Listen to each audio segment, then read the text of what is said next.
Yeah, like, I walked up to, yeah, was it, yeah, so I was walking up to campus.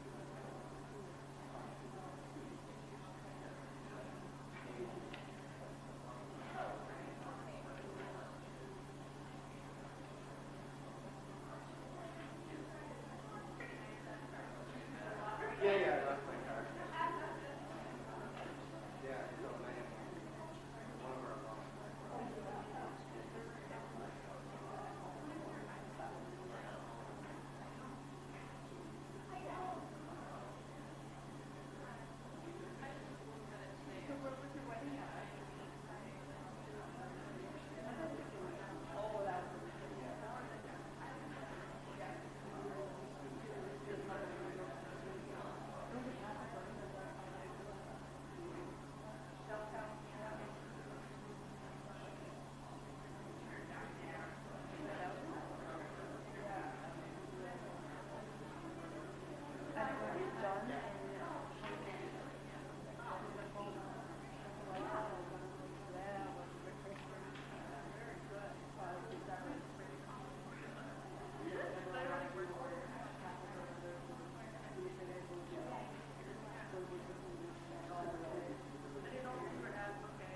Good evening.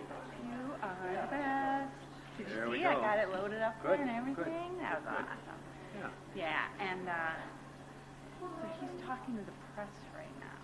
Okay. I'm sure it'll be another. He's not going to get up here till 5 after 5, I bet you. Maybe he'll be up here by 5. Okay.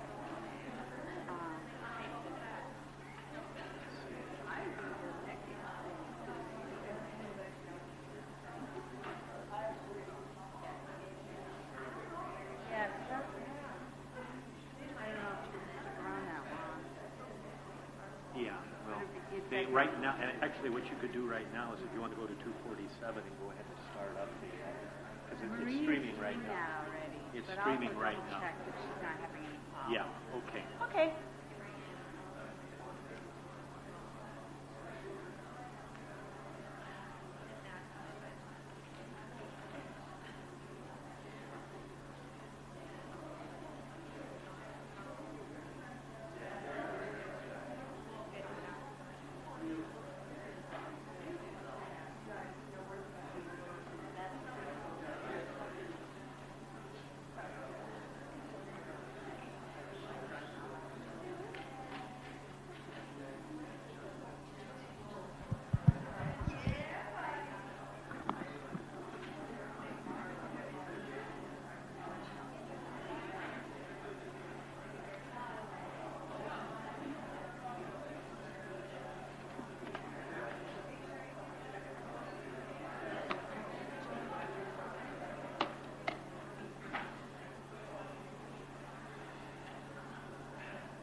we're going to do is we'll put this on John, Yeah. we'll and put then that this down is there. yours, Oh, and yeah, just okay. right up with the on button. Okay, got it. Okay? Okay, cool. Yeah. I mean, Yeah, and when you introduce Christine, yes. you will simply hand her that, Thank pass you. the baton, Yes. and when she's done, she can just turn it off and set it down. Right. And then John will be mic'd up with wireless. Okay, great. And here he's going to give him a few tips about his range here. Okay, how far you can go? Okay. Yeah. And so both of you know, should something go out with the microphone, you do have redundancy here. Just be Let me aware of ask that. you, if he wanted to walk up there, can he be up He there could. and sit there? He could, yes. Part of the thing is there's no camera operator. And so that limits us a bit because we're overflowing live with this. So if the camera's trained here, and he walks up on stage, nobody's manning the camera, that can be an issue. All right, that's something we should think about next year, because I could see where you can't, I don't know. There are pros and cons. There are pros and cons to Right. both. It's like when the chancellor talks, he never goes up there. He's always down here. He's a You know, tall, there's pros and he's a tall cons. guy. Yeah, Right, well, I know. we'll give John And a he's box more- he can It's more stand on. informal. No, I don't know about that, but it's just more, this makes it so informal versus this is an odd guy. Well, I mean, if we had if- Barack here, would he sit down if here? or would he tonight be you up wish him up there, let's do it. No, no, We'll no. train the camera up there, I'll and then ask that him will what be he wants. that will be the Ask place. him. Yeah, well, that's fine. You mean you can still make that change? Well, the camera, sure, we can adjust the camera. Yeah, no, so if that's what you want, if that's what he wants, that's fine. Yeah, you know, it's whatever. It's just we can't have it both ways if nobody's running the camera. You know, that's I don't know the if she that's the thing. understands No, that. probably doesn't. That might have Probably gone doesn't. over. But that's okay. We will see what he says. There's trouble. Don't let her sit up in the front up here. I'm sorry. You were going to have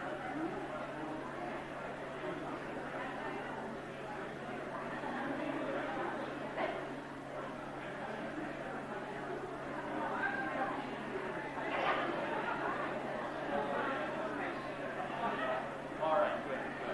That's excellent.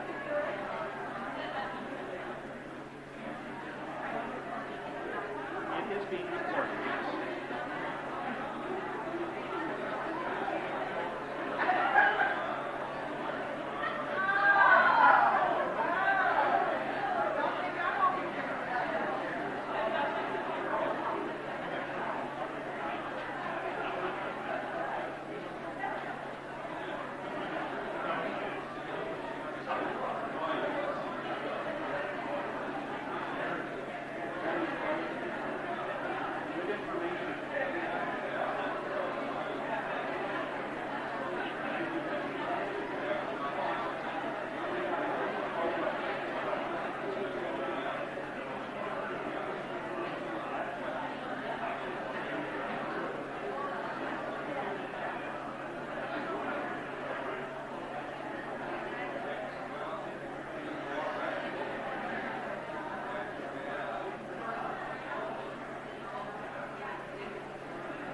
you, this that's up right. here.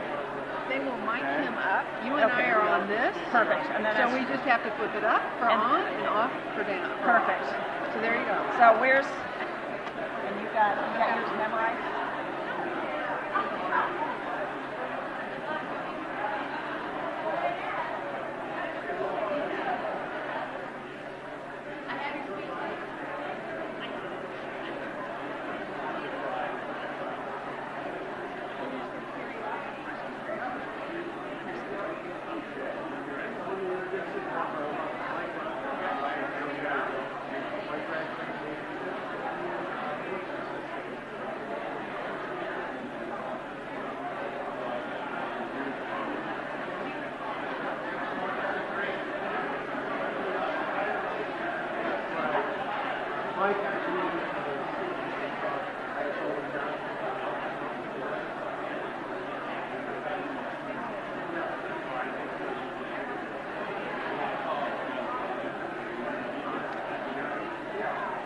Right here, Oh my God. and this mic is on.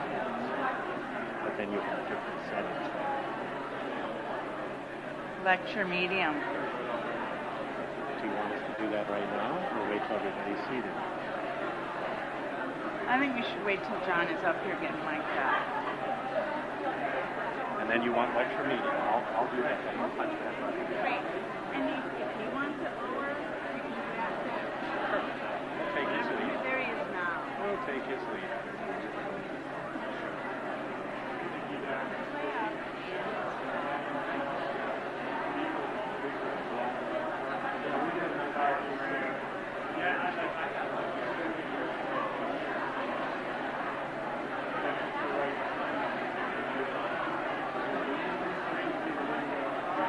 Hi, John. This is Terry. Terry's going to help you get mic'd up. Okay, Get you going. We have a lavalier here for you. All right. So there's water here for you. Okay. Are you going to want to stay on? I'll probably stay down here. So do you want a little warning of some sort when there's a full 5 minutes left? So how much time do you? So we can go till about... How much time do you gonna give me? Huh? Can we have a vote? Midterms, I understand, are underway. So. Sure. Yeah. Yeah, John, we do have a clock back there that can kind of keep up. All right. Keep your eye on It'll it. be about 6-ish. So, Okay. so I introduce Christine and Christine introduces you. Oh, all right. Whatever. Power switch right on the top, John. You're a big deal, right? You gotta be patient.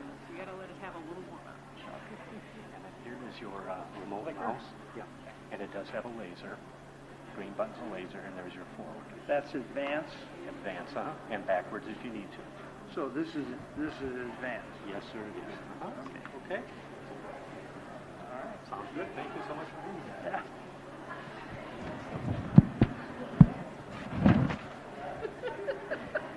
Take a break. Are we ready? All right. Good afternoon, good evening. My name is Laura Milner, and I am the Dean of the College of Business Administration. And on behalf of the faculty, students, and staff of the College of Business Administration and UWL, I welcome you to the second Russell G. Cleary Distinguished Leader Presentation Lecture. Each and every year, University of Wisconsin welcomes famous people, notables, of international renown. Barack Obama, Nobel Prize winners. Tonight's speaker, Mr. John Morgridge, is no exception to that. I'd like to tell you about philanthropy. It's a singularly American phenomenon. No one does it better than Americans do. It's something we invented in the U.S., and no other country has practiced the art and elevated the art of giving to the extent that the United States has. Tonight's speaker practices that art, so does tonight's lecture is the result of a family practicing that art. For those of you who are unfamiliar with the Clearys, their story is interwound with the story of the G. Heilman Brewing Company, the people that bought you old-style beer, Carling, Colt 45, and Black Label beer. These are iconic names in the history of beer. Beer is not just important to Wisconsin, but is important to the entire world. But lately, it's been interesting that it's become so important that the Smithsonian Institute has now hired their first beer historian. So, in examining the story of the rise of Heilemann, there is one tie that binds the entire story together, and that is Gail Cleary. Gail Cleary is the daughter of Roy Cum, who headed Heilemann, and the wife of Russ Cleary, who after Roy headed Heilemann, and took it to the heights of the brand recognition that it enjoyed. So think about the pivotal role that Gail must have played. No Gail would have meant no son-in-law, Russ, for Roy to hand off to Heilemann's to, who would then take it to the third largest brewery in the country, behind Anheuser-Busch and Miller. Indeed, no Gail, no Heilemann, no world's largest six-pack, no lecture today. This would have been disastrous. So Gail, we salute you. Thank you very much.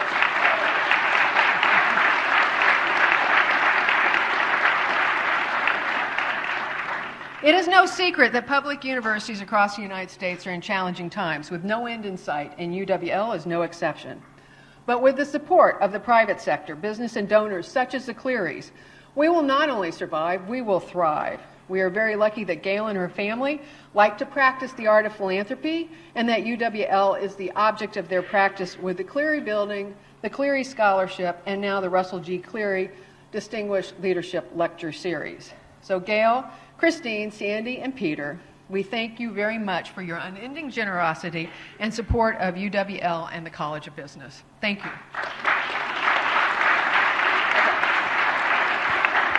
And now, representing the Cleary family is Christine Cleary to introduce our speaker tonight, Mr. John Morgridge. Hello, welcome. Last year was our inaugural event for the business series. Ram Charan graciously accepted our invitation, and my only concern was how would we top that? An hour from now, I think you'll agree with me that we did. I am Chris Cleary, and I'm pleased to introduce John Morgridge.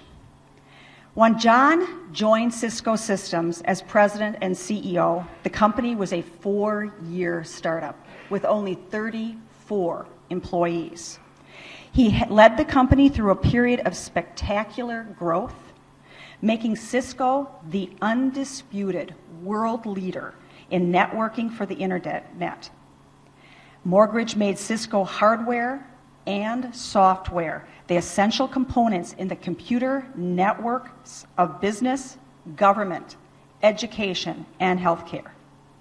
By the time he retired in 2006, Cisco employed more than 50,000 men and women. That's the size of La Crosse.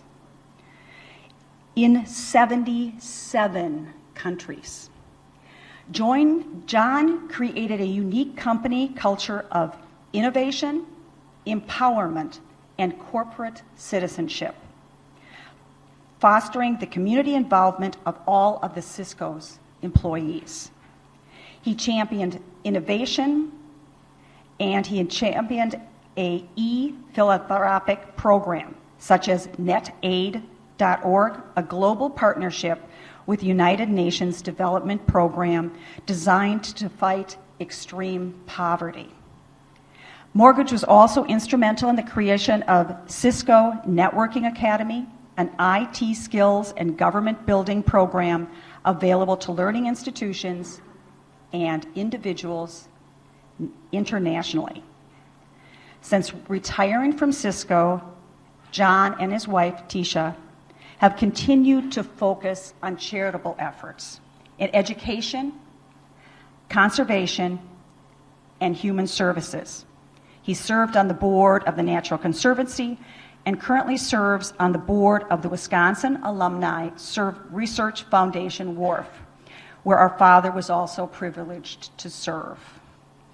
The Morgridges have been generous with their time and talent to education, including the University of Wisconsin and Stanford Business Schools. John is also founder and director of Funds for Wisconsin Scholars and Wisconsin Technology Initiative. Please welcome John Morgridge.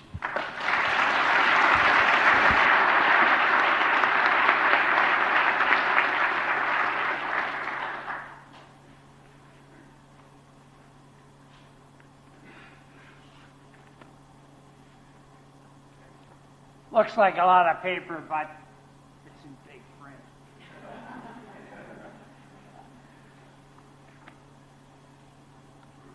Well, I came a long way, so I'm actually going to give you 2 speeches, not just one. I'd like to start by saying good afternoon. It's almost evening, I guess. Certainly in California it is. And thanks for joining us. Christine, your introduction was most gracious. Thank you. And Jana Knights for all the folks here at the University of Wisconsin-La Crosse for hosting me today. This being midterm time, I thought we'd start off with a pop quiz. Pop quizzes, I like pop quizzes. They are great because you don't have to study for them. There's no studying involved for a pop quiz, unless, of course, they tell you that they're going to have a quiz. And, you know, that's not a bad analogy to life and opportunities in life, and I'll talk a little bit more about that later. So, the question of the pop quiz is, what is this and where is it? And we'll have the answer at the end of the talk. This being a presidential election year, there's been some discussion of how to continue to build a strong, competitive U.S. economy. My 50 years of business experience has taught me to believe that there are 3 key pillars on which to build an economy: education, research, and infrastructure. There are many worldwide examples of countries other than the United States, which incidentally ranks 4th in the number of college graduates in the world. There are many countries who have invested on a continuous basis in the foundation and these foundation pillars. South Korea, Canada, which incidentally is number 1 in terms of college-educated populace, Japan, Israel, UK, Australia, Ireland, Finland, China, and many more come to mind. In 4 4-year degrees, Canada population, about half the population has a 4-year degree. Here in the United States, it's a little over 40%. In Wisconsin, it's probably around 25%. Yet we have a wonderful educational system here in the state. 13 4-year comprehensive universities, 13 2-year colleges, and 16 tech schools.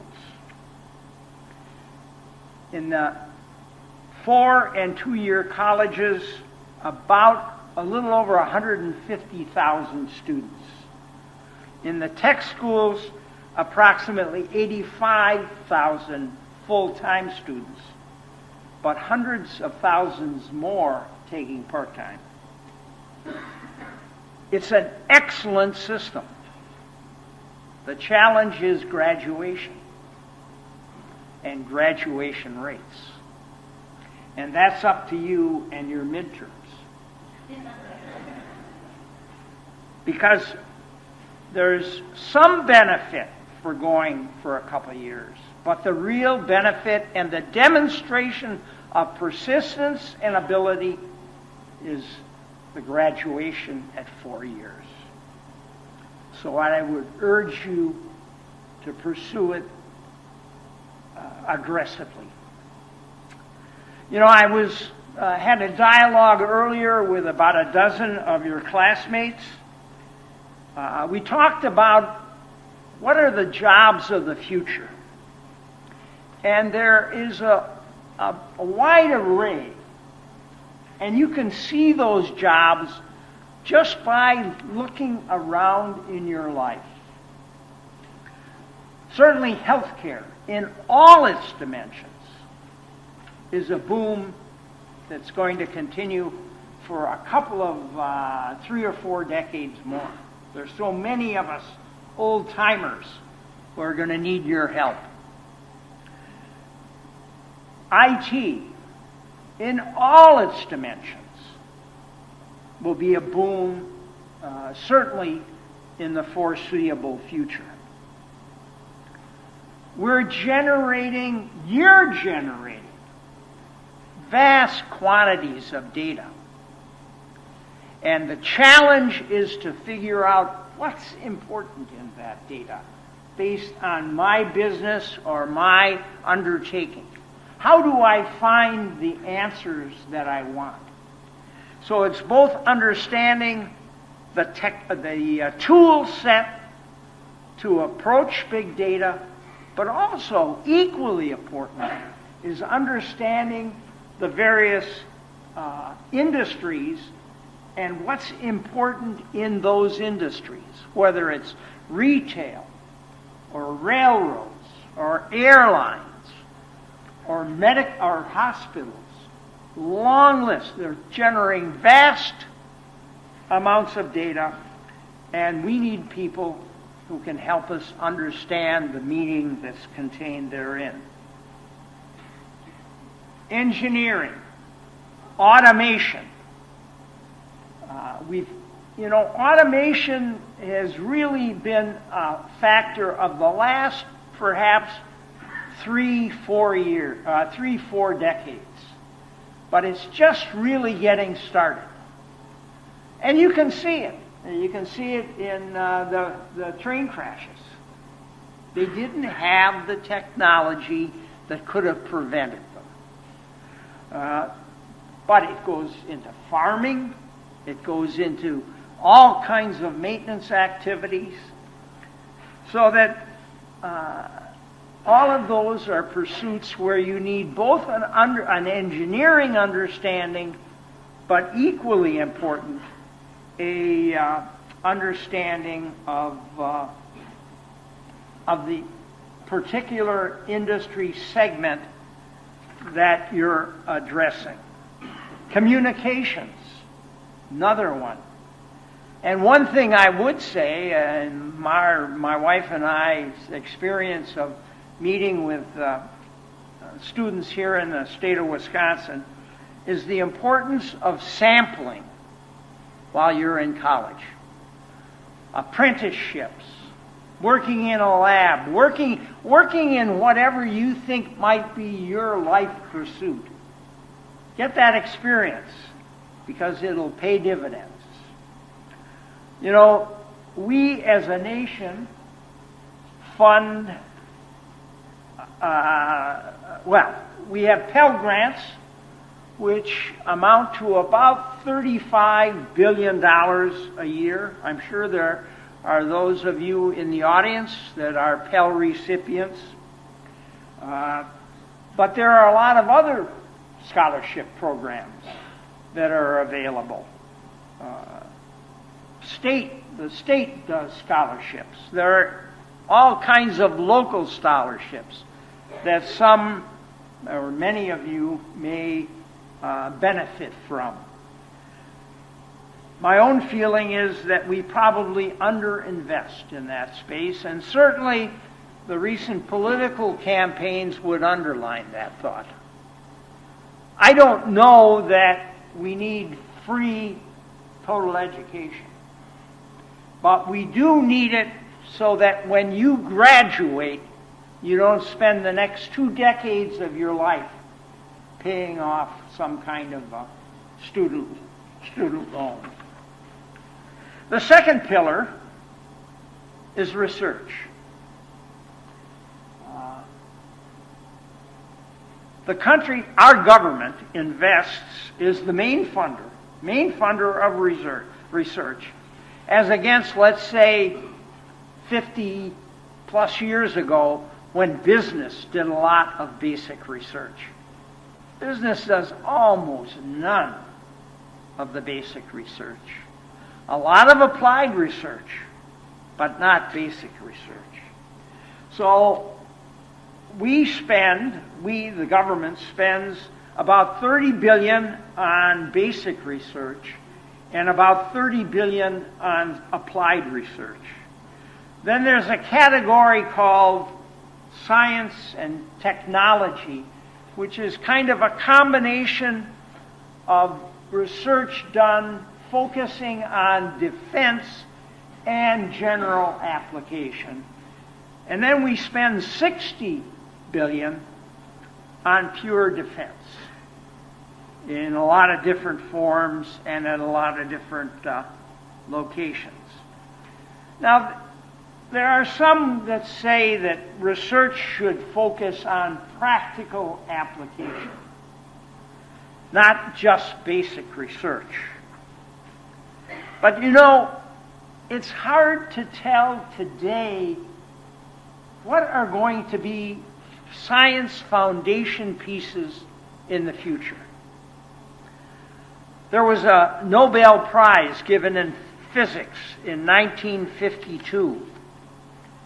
And at the time the prize was given, it was stated that it was only really of interest to physicists. It was kind of their thing. Yet, here in Wisconsin, several decades later, a company called Tomotherapy took that research and developed MRI capabilities. That company now has been acquired by Accuray, but it's remaining in Wisconsin, and it employs some 250 employees here, about 1,000 around the world, and it's based on basic research that was done in 1952. The capability of looking at tissues and recognizing cancer or failures in heart and cancer, and some of you, I'm sure, have or will have, I certainly have, had an MRI. Second example is the former provost at Madison, Paul DeLuca, in 1970 developed a methodology to develop low-enriched uranium to produce radioactive isotopes to eliminate tissue, cancer, and heart disease. That company is now hopefully breaking ground in Janesville for a headquarters. And it's a capability that's required in a lot of scanning. The product has a shelf life of about 30 days. It will have a huge impact not only on Janesville and the factory they're going to build there, but on the airport that will, because you have to fly this product around the United States in a very short period of time. It'll develop a logistics system because they now have contracts with China for this. It's been produced historically by old nuclear power plants, but it also produces highly enriched, or those plants produce highly enriched uranium that present a challenge on a global basis. The picture you're looking at is the discovery Center at the University of Wisconsin-Madison. It has an annual budget. It's an unusual facility in that it includes in a single building a university research labs and a private set of research labs. I think it's the only one in the country. It has a budget of about $30 million a year on the private side and probably about $20 million on the public side. The private side addresses regenerative biology, virology, which are viruses, medical engineering, which are devices, metabolism, and computational technology. All of which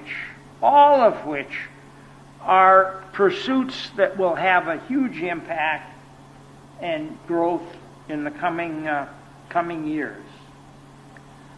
The last one of the pillars is infrastructure. I don't know what La Crosse would be like if it weren't for Interstate 90, the BNSF Railroad, the CPR Railroad, the airport, the locks on the Mississippi River. Very important in terms of creating this city and the vibrancy that it enjoys.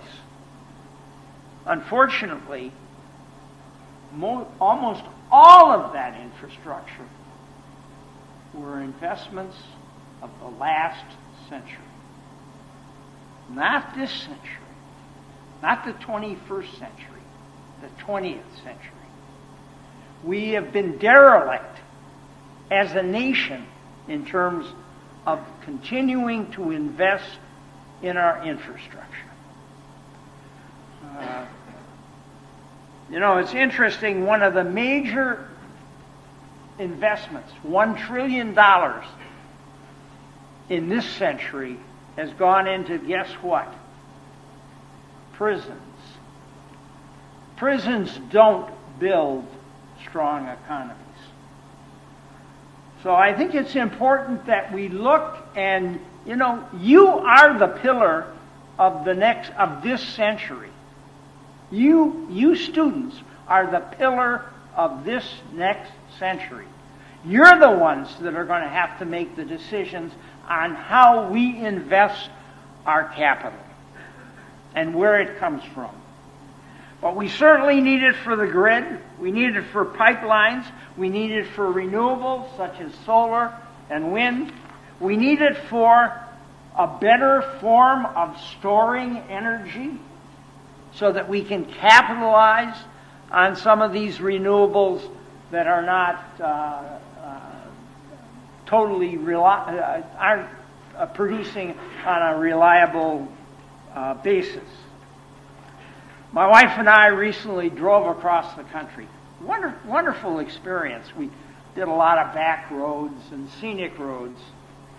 But one thing we found was that, the biggest challenge that most people have is the last 50 miles into town. I don't know about La Crosse. I don't know what the bridges do. But you can take a city like Nashville, Tennessee, and if you hit there at a certain time, what could normally take you like 30 minutes can take you an hour and a half. Because we haven't solved that problem. That's a problem for you, not for me. I've dealt with it. Water systems. It's going to be one of the real critical issues going forward for this country. And I'm talking about all kinds of water systems in terms of recycling, in terms of desalination, we're going to have to find an answer on water. Now, I know when I look out at the Mississippi, it's over there, isn't it? Mississippi River, it looks like there's a lot of water. But there's a lot of parts of the country where there isn't very much water. Go down to the U.S.-Mexican border and take a look at the Colorado River, if you can find it. It's dumping out there, but there's no water in it most of the time. So those are the challenges, your challenges to a large degree, not mine. We had other challenges, and some of them we did pretty well with, but as you'll find out, some of them we didn't do very well with. Now, in the remaining 20 minutes, I'd like to diverge onto a series of what I call rules for the long road. I've given this every year to my class at Stanford. They're not original, but I think they're pretty widely applicable and reasonably incitable. And the first is enjoy each stage of life. You know, you're not going to spend another I hope not. You're not going to get another chance to spend 4 years in college. Now, maybe some of you will go on. But this is a very unusual experience, and you should live it fully. Don't hurry. You know, there are a whole series of stages in life. College, well, first, of course, is school, high school. I don't know where you went, but I had a wonderful time where I went. College, marriage, first job, children, grandchildren, retirement, post-employment opportunities. You want to take advantage of each one of those to its fullest. College was a wonderful time of life for me, as I am sure it has been for many of you. I noticed a few graduates have come back. Now, why did they come back? Because it's a wonderful memory they have of this place and what took place here. I hope you find the same fulfillment in your jobs. You know, we spend, I say, a quarter of our life working. But at least when you're working, it's probably more than a quarter. I long had a goal of becoming president of a company. I was president of my fraternity. And I took the Briggs whatever test, and it said I should be president of something. More than just the fraternity. It was not until I was 57 years old that I became president of Cisco Systems with its 37 employees. So set goals, but make sure you enjoy the path along the way. Second, not too unusual, but invest in friendships. You know, I'll talk a little bit about some of mine that have spanned decades. They're the very best. Start now. You have to invest. Friendships are not free. Tweets, texting, and don't forget cards, calls, and gatherings. Although according to the Wall Street Journal this morning, email is out, or maybe it was the New York Times. It's passé. Don't use it. I still do. It takes time, but it pays lifelong dividends. Long relationships do not just happen. They require personal investment over time, but they are the essence of a life fully lived. Essence of a life fully lived. I still hunt every year with high school and college friends who took a geology professor, Dr. Loudon's no-credit duck hunting course back in the 50s. At we went to Prairie du Chien, and I didn't drink Heilmann's. I drank Potosi. I don't know if that brewery's still around. I didn't drink much of it. My nickname was Too Shorty Morty. I don't know. Do they still make a 7-ounce beer bottle? Rhinelander did, I know, for a long time. It was my favorite. I could handle 2 of those easily. My very best friend is a lady who walked past my house on the way to school some 70 years ago. As a special favor to your folks, and I'm talking to the students, marry early and start a family. Grandchildren are a very special gift to your parents for raising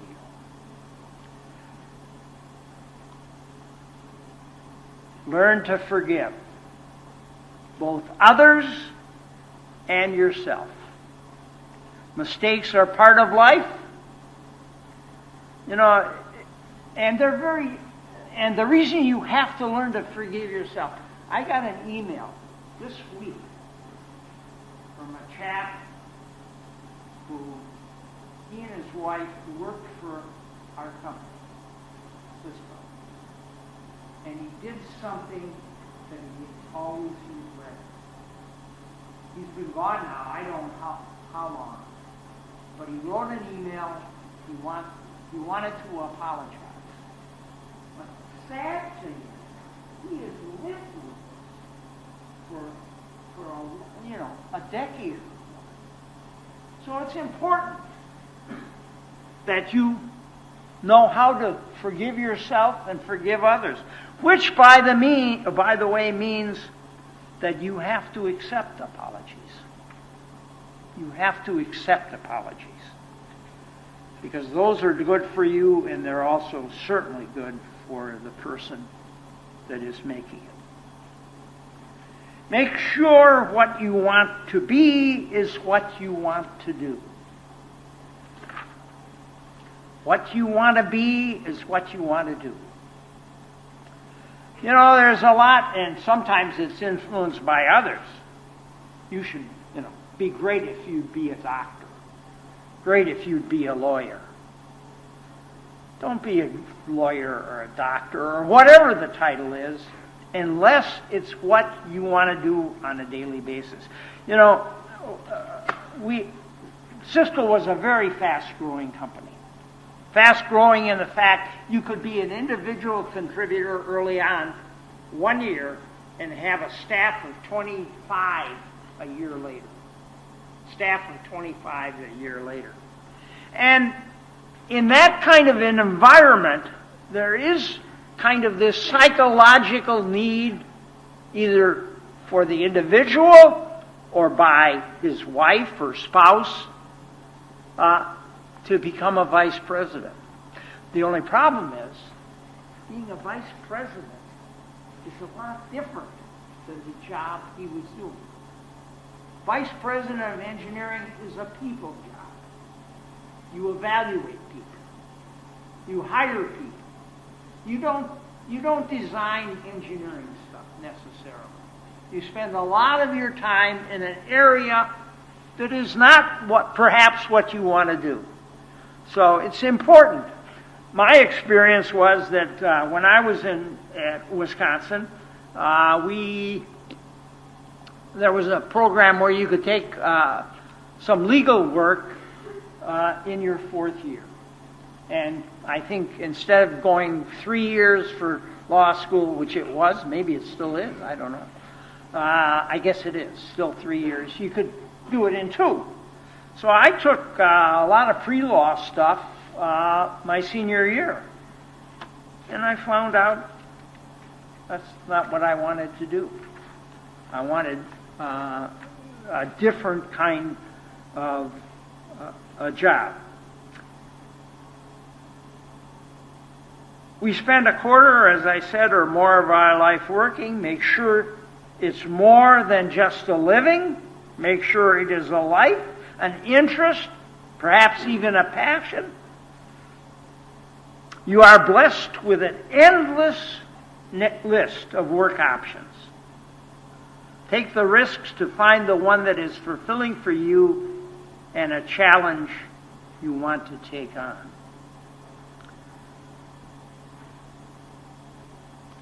Learn to give back. And there are a lot of ways to give back. Small ways, big ways. Seek out those ways. You have time, you have talent, you may be fortunate and have treasure. Make sure you develop the art early on of what I call small check giving. You know, you'd be surprised. When you graduate, you write a $10 check to this institution. You're on their mailing list for life. I'll guarantee that. Or their email list or whatever. $10, that's all it costs. Now, maybe you should give 25 because it costs them more than $10 to maintain you, but... And you know, a lot of people say, well, I can't give very much, so I'm not going to give at all. But you can find spaces where you can give, and not very much is important. Our first check to the UW was for $10 in 1967. In recent years, we've added a few zeros. We are a blessed people. It is your human need and duty to help our fellow man. You will build the foundation upon which future generations will stand. And one of the ways is through your giving. Live your values. You know, people think that and there are certainly a lot of examples of compromising values. But there are a lot of ways where there are situations where it may be a cause external to you. Everyone does it. The company says we have to make this goal. Best example currently is certainly Wells Fargo. You know, I learned a long time ago that if you set unrealistic goals, you're going to get unrealistic kind of performance. Set realistic goals that can be made. And your values are tested both in good times and in bad times. Some think it's only in bad times. That's not true. Your values are tested in good times. Listen, but don't always be looking. And this is talking about the next job. You know, as I stated earlier, opportunities come at random. There's no predictability to them. And they may not always be totally obvious. Like a pop quiz, they can come at odd times and in odd ways. At least the best pop quizzes do. So you have to be prepared, both in terms of your capabilities, but also in terms of, I learned a new term today, mindset. I guess I knew the term, but I didn't. Mindset meaning that you are prepared to recognize the opportunity and take advantage. And I'll tell you a story. I told this story earlier. I went out, I was working for a startup that had gone public, Stratus Computer, and they had a president that was about a decade younger than I was. And based on my personality assessment, I was supposed to be president sometime. So I was sensitive to potential president. So anyway, I went out and I spent a day with this guy who I worked for at Honeywell. And it seemed like I went out there because I was going to try and sell him some of our equipment. I was a sales manager at Stratus. And he introduced me to everyone. And then he took me out to dinner afterwards and he said, well, what do you think? And I said, what do you think about what? He said, what do you think about being president of the company? And nobody ever offered me a job to be president of the company. So I thought it was a pretty good idea. You know, it's hard to be president of something unless maybe you're in the insurance business. You know, you're looking at all efficiency and what I regard president. I mean, you can do that. Oh, real estate. You do that too. So I thought about it, and I was, as I said, I was in my 50s, and I flew back. My wife was the teacher. She had all her teaching partners, teachers at our house, and she met me at the end of the driveway. And by the time we got to the front door, we were going to California. Now that's a mindset. That's a mindset of having a goal, recognizing an opportunity, and taking advantage of it. And in your life, I'm not guaranteeing you'll have something like that, but you might. And the worst thing is to say, I wish I had. I wish I had. And as I said, so always be listening. Don't be actively out there looking for a new job. Focus on the job you're currently doing. Wait 24 hours and don't put negatives in writing. This seems to be appropriate at this particular time. But it's important, you know. Most things can wait 24 hours. Most things can wait 24 hours. And, you know, when you put things in writing, they last a long time. You should remember that with your Facebook. You know, they don't just rate. They say that now they're being rated as to whether or not companies have it right. So, you know, what I would recommend, and I'll give you an example, if you're out enjoying, you get home at about 2 a.m. and you've been out enjoying Wisconsin's favorite beverage, it's probably not a good time to fix your favorite oven. You know, it's probably not a good time. You might regret it.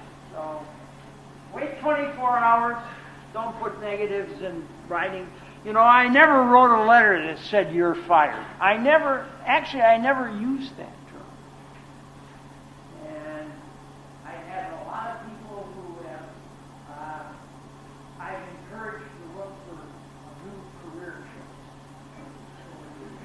But you can do it in a different, I always did it at lunch. You know, public place. You know, well, you get your own stuff. How many of you have been fired? Anyone in the room been fired other than me? Oh, good. That means you're testing the limit. You're kind of testing the limit. Testing the limit.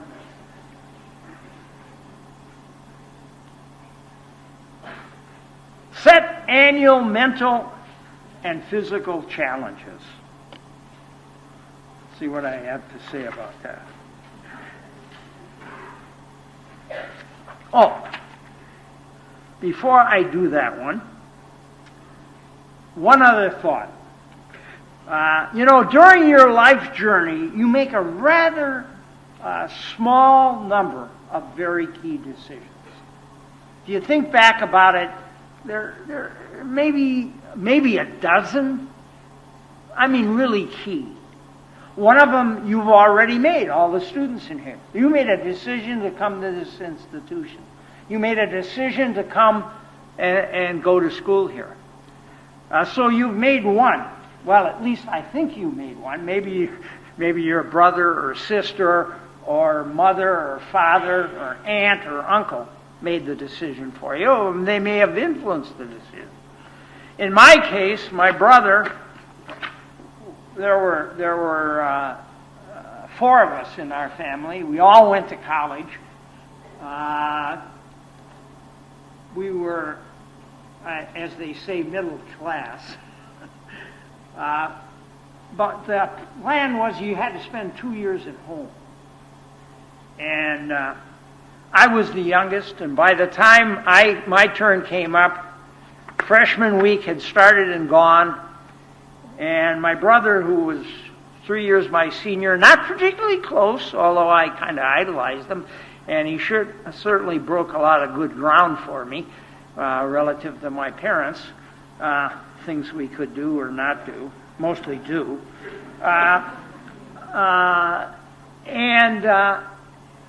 He said, "You'll hate it living at home. Get your clothes. You're coming to Madison with me." So he made the decision where I was going to go to school. It's worked out. No complaints.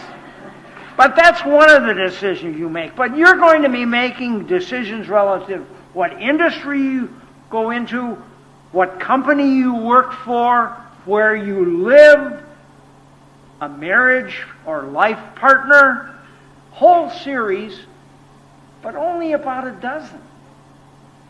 So do a good job on it. Think about it. You may not get your choice to start, but keep working toward them. Sometimes it takes time. It took me, almost 60 years to become president of a company. That's a long time to wait, It is, and now one last observation. It is unfortunately true that our generation and that of your parents have left you with a rather large mess that will be now yours to clean up. Wars, budget challenges, pollution, global warming, cuts into education, battles over health care, natural disasters. Are you ready? As I said earlier, you are the pillar upon which this country will build its future. You are privileged to be getting a college education, so make sure you graduate. You live in an amazing country that at the moment is politically divided.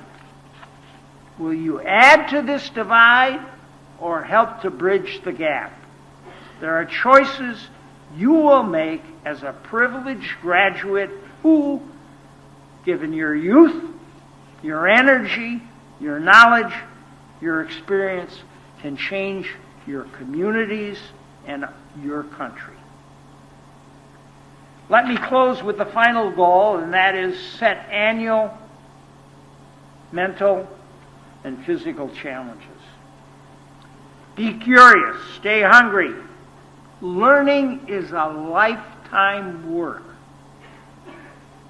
I love my work as a computer salesman because I could ask all kinds of questions about businesses. It was amazing how much you could. You go. I remember calling on Bradley wash fountains. They had a niche. They had almost no competitors other than percent. With the travel. I was amazed that they had a business niche that they were dominating. And made a good their business. And I asked all kinds of questions about how it happened and so on.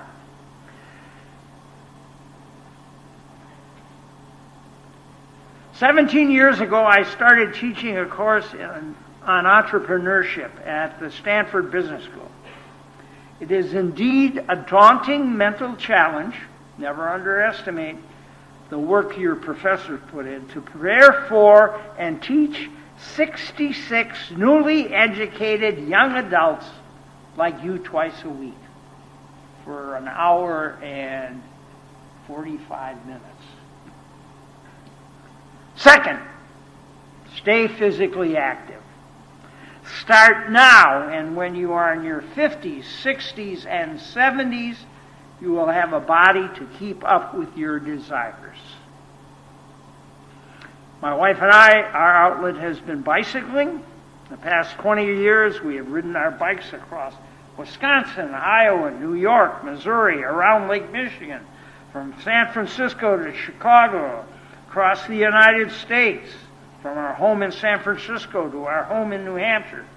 70 days, 4,400 miles. Jogging or walking in your 40s and 50s will give you the stamina to do those kinds of things. 9 years ago, we hiked the Long Trail in Vermont, 300 miles, north-south journey. 77 mountains, 19 gaps, 30 days. So back to the pop quiz. Over the past 20 years, one of our key annual physical challenges has been biking both in the U.S. and around the world. Indeed, just last week, we picked up 2 Trek Electrics made right here in Waterloo, Wisconsin, for helping us up the big hills. This is a picture of one of our favorite bike trails.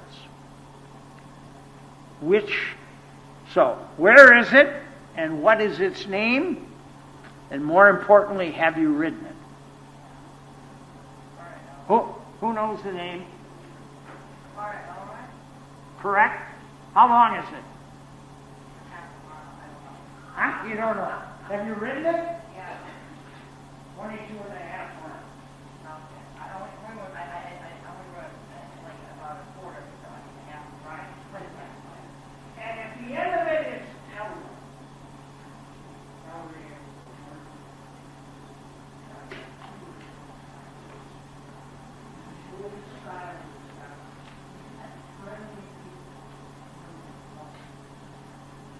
And for the student body president who's going to run next year, I would put in your platform plan a requirement that all graduates of this institution ride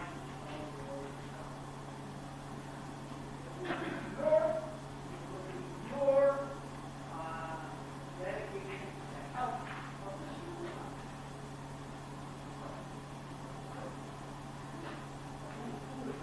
Where's the president of this year?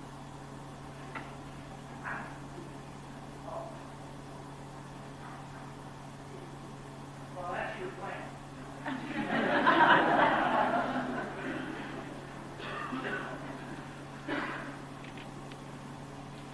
One last thought.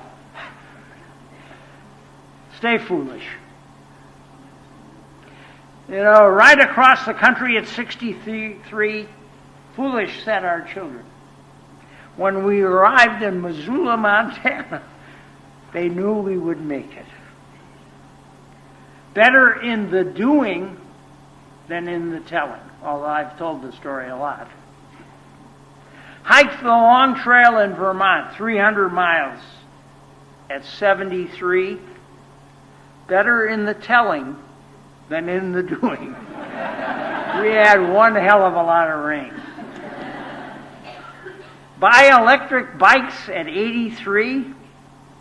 No way. Thanks for listening. Study hard do kind deeds, and above all,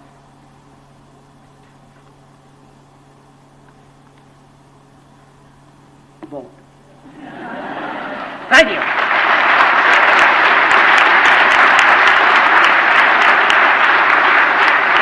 Nice job. Oh, don't go away. We're going to repeat that. All right, we have a few minutes to do some questions. Yes? I just got a question quickly. I know you didn't take ever for you to describe it, but I don't know, how did you start Cisco? I mean, was that just inadvertently that this came upon you with technology? And then all I know is John Chambers, is he over? What happened to Cisco? What's the update? Well, number one, I did not start. I was a hired gun that was brought in and adult supervisor for a couple of very young founders.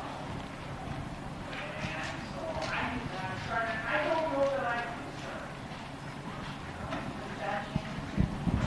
Well, no, I hired him.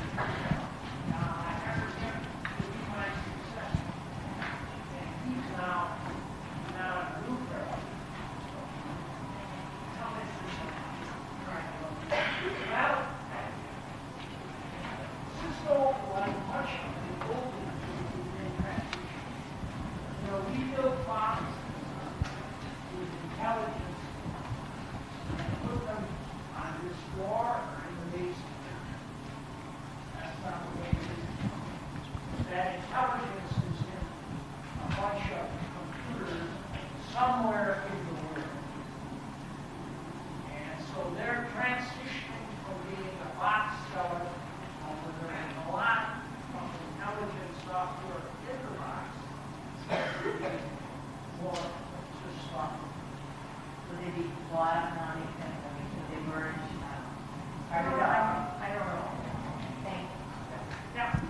Here, I'll give a microphone so you can hear you. Well, it's hard. There's another room, and then that way they can hear the They're questions. recording it, they can't hear it. I think in 2010, I heard you give the commencement address at UW-Madison.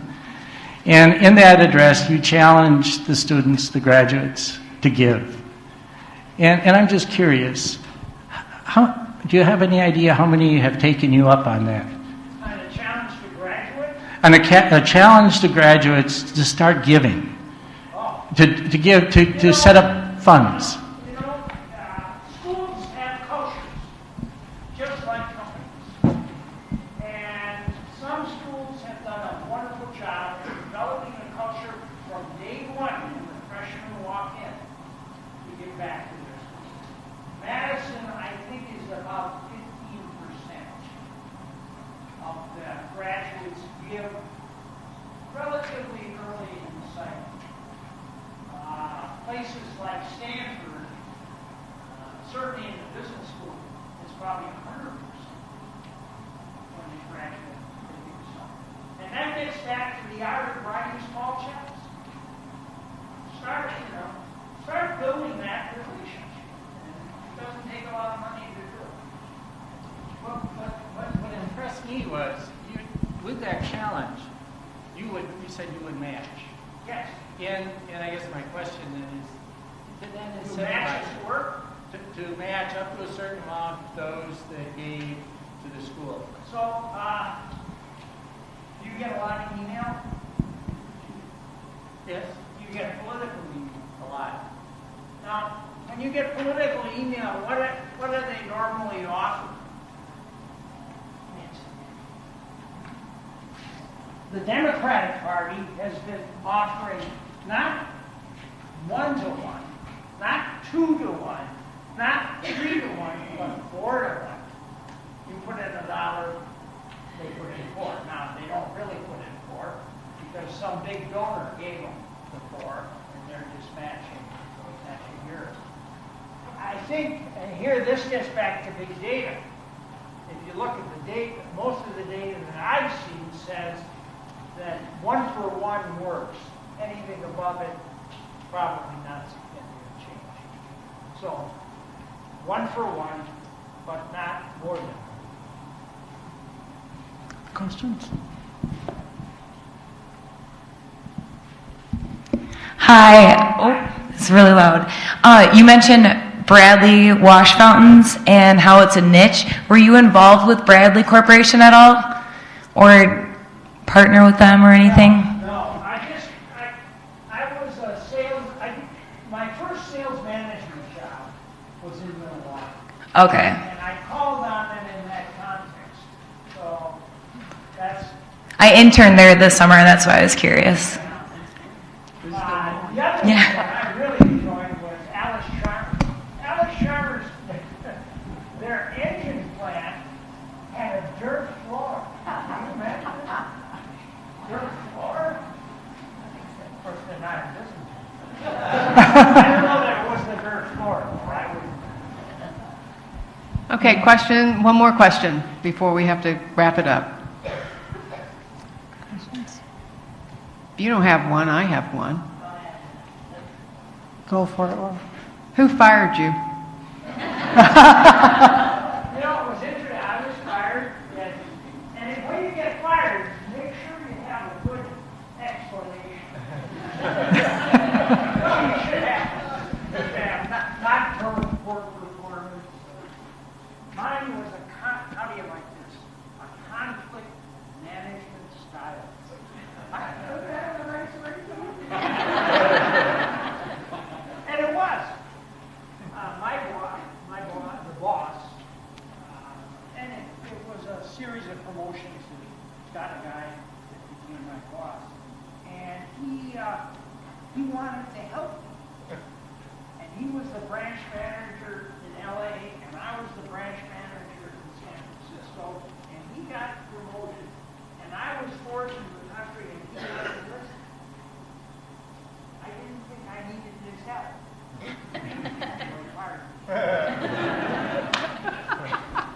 All right.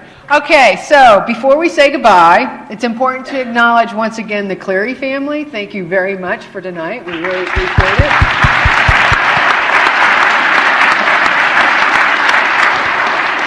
Thank you, Mr. Morgridge, for coming. We appreciate you coming.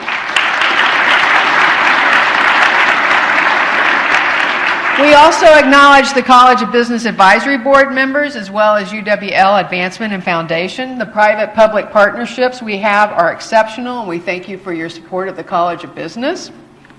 Finally, we have to acknowledge the backbone of this event, the CVA Center for Engagement and Innovation and the Small Development Center. So Ann Lavaca, Sarah Bratnober, Marie Reber, and Terry Urbanek, thank you so much for tonight. We really appreciate it.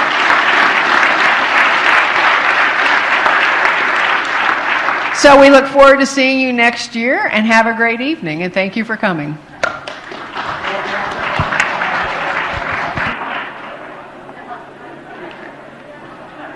All right. Do you have any thumb drives or anything? Pardon?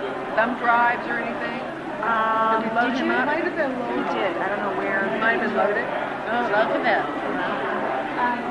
Is there a way my mom can get like a... Oh, we have one. Okay. We have one.